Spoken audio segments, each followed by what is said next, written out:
Well, let's sing another song.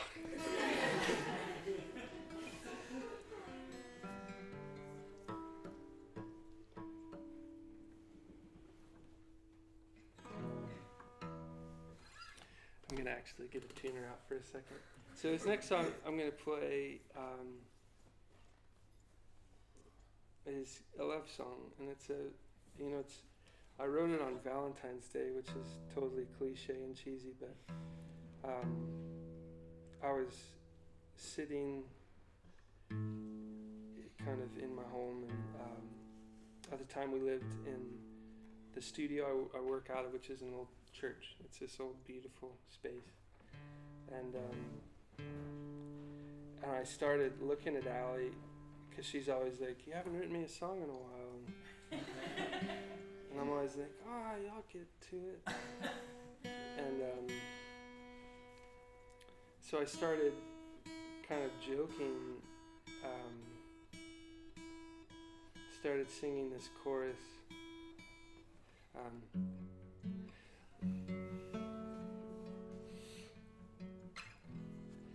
And I was saying, won't you be mine? Won't you be mine? I'll love you till the end of time. Won't you be mine? I'll love you until the end of time. And I'm kind of sitting there thinking about how much I love my wife.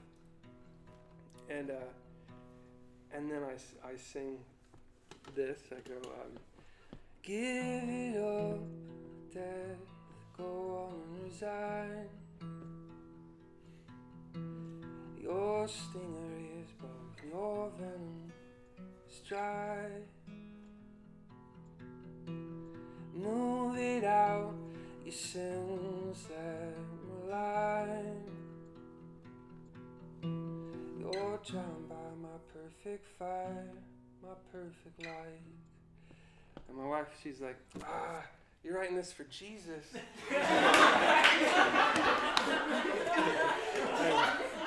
And I was like, oh, I am.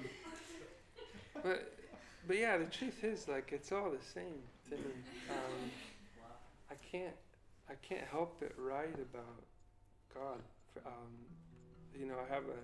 We all have stories, we all have a past, but the moment I feel love, I immediately see Jesus. And I can't,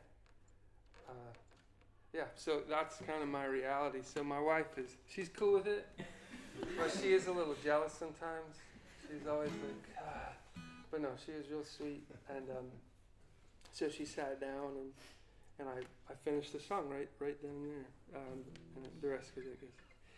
I was the firstborn of many, that none should die. I was born under a star that proclaimed my right. My father was the author of life. My mother, a holy virgin, purified. I spent 40 days and 40 nights with no food or drink, just you on my mind. Then I reached out my hand and I gave you sight. I turned your dirty water into wine. Won't you be mine? I'll love you until the end of time. Won't you be mine? And I'll love you until the end of time.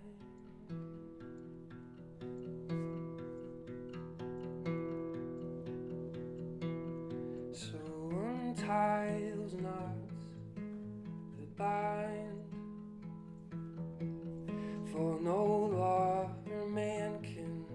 grant you life, and cast your nets out to the other side, and drink deep from my well that satisfies. Won't you be mine?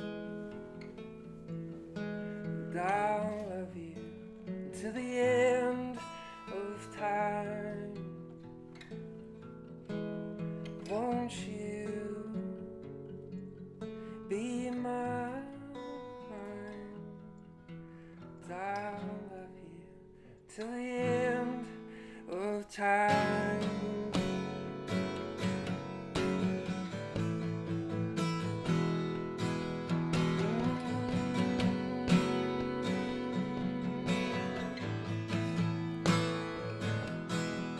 Oh, it won't you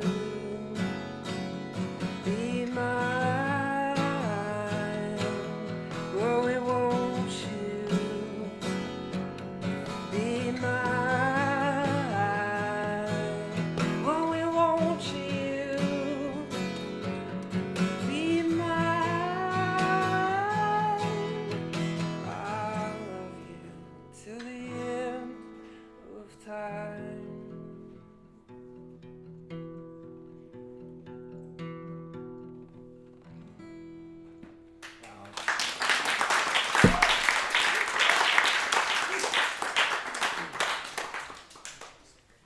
Thank you. David, it was one of my requests, but I noticed in the second verse that there's a lot of water imagery. And you're right now a music producer for a film about water. Yes. Do you know if there are any similar themes or ties in? Absolutely. You know, we can go without food a long time, but our bodies are not made to go without water. It's just like how much of our bodies are water? 70. Yeah, 70%. The cool thing about that, think about, okay, so there's a beautiful passage in Isaiah, this old prophet who heard from God, and he says, I'm going to paraphrase, but basically says like, the sound of God is like many waters, you know? And so I think about sound often as like water, you know? It's peaceful water, it's violent water, it's, you know, everything in between. And we are mostly made up of water. And the cool thing, man, the beautiful thing that I've come to know and experience of Jesus is that he invites me to be like him. And so the more I get to know him, the more like all the water in me starts vibrating to the sound of God. That's really weird, kind of mystical, but I don't know, I'm into it, you know? And so yeah, there's lots of imagery with that. I think it's no coincidence that Jesus hung out with a bunch of fishermen on the water. That he turned, I don't know, I could go on and on, but yeah, water means a great deal to this earth and to our bodies, and I think spiritually it also has great significance as well.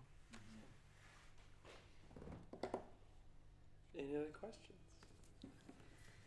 So what do you do when your reservoirs feel depleted? Going back to the creativity. Great question.